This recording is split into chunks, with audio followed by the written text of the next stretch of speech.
Vous écoutez France Culture.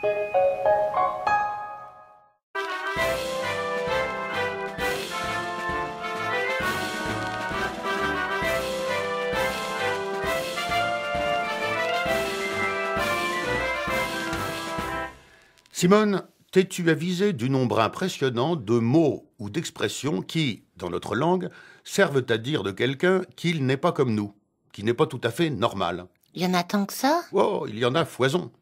Pléthore, profusion, multitude. Comme s'il n'y avait rien de plus urgent que de stigmatiser ceux qui ne sont pas parfaitement dans la norme. On dit alors « il n'est pas normal ». Ou bien « il est barge » ou « barjot ». Ou alors « il est perché », « il est toqué », « il est demeuré », « il est maboule », « il est fou » ou bien « il est ouf » ou « louf » ou « louftingue ».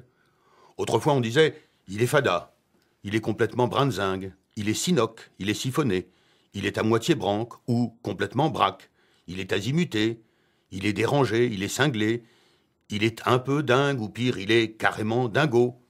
Un peu plus tard on disait « il est givré », « il est cintré », « il est complètement marteau », « il est fondu », « il est piqué », « il est timbré », « il a une araignée au plafond » ou alors dans le beffroi, « il est jeté », « il est secoué », il yoyote de la touffe, il est starbé, bref, il est totalement barré. Il est pas clair, en tout cas. Aujourd'hui, on dira plus couramment qu'il est gogol, qu'il a pété un câble, ou une durite, ou un fusible, parce que le temps est passé, où il avait pété un plomb. Alors, il est pas fini, il est zarbi, après avoir été bizarre, il est chelou, après avoir été louche, il est loin, il est ailleurs, il est en mode délire, il est pas cuit. Il est tapé, tu veux dire? Mais oui, il est toc-toc, il est zinzin, il est gaga, il est neuneux, il est foufou, il est naze, il est frappé, il a un pet au casque, parce qu'on ne dit plus trop qu'il est aliéné, qu'il est atteint, qu'il est dément, qu'il est sonné, qu'il est débile, qu'il est fêlé.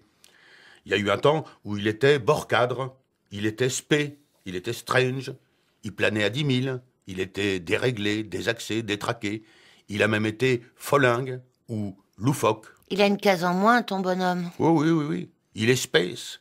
On l'a bercé trop près du mur. Il a craqué. Il a lâché la rampe, ainsi que le guidon d'ailleurs. Il est taré. Il est complètement à la masse. Il est allumé. Il est à l'ouest. Il est ravagé. Il est cramé. Il est chlasse. Il est entartré. Il est à la fois à côté de la plaque et à côté de ses pompes. Il est bizarre. Il est sur une autre planète. Au mieux, il est sur son petit nuage. Enfin bref, il est différent. C'est bien là la difficulté. Il est différent et ça, c'est embêtant.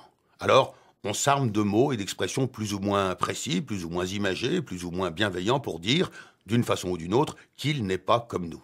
Voilà où le bas blesse, il n'est pas comme nous. Elle n'est pas comme nous, ils ne sont pas comme nous. Nous le disons, nous le répétons sur tous les tons. Il n'est pas pareil.